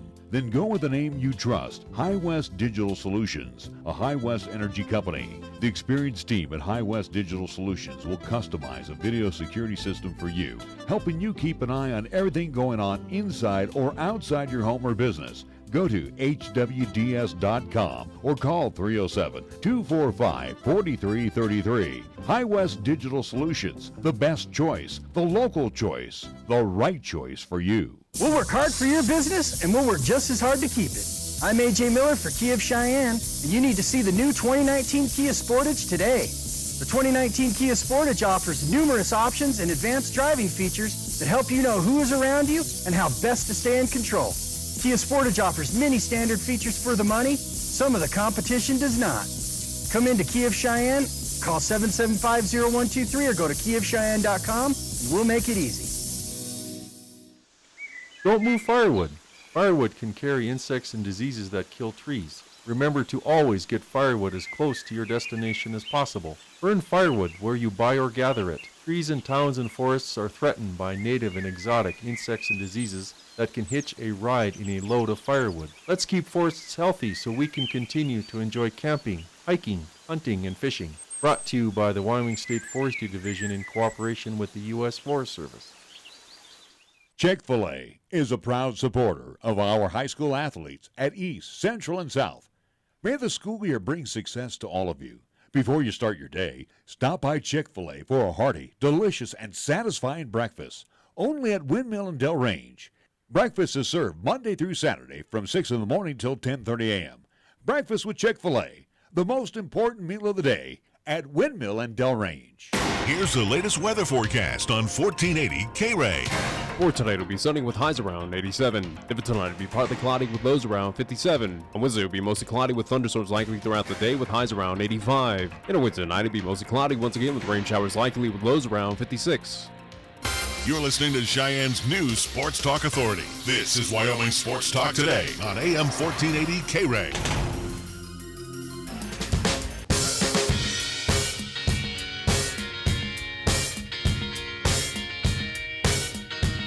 Well, we got to wrap things up here. The clock on the wall says it's adios time. So, again, thank you to, Coach Mike Apodaca. Join us here from Cheyenne Central. We'll have another program inside your radio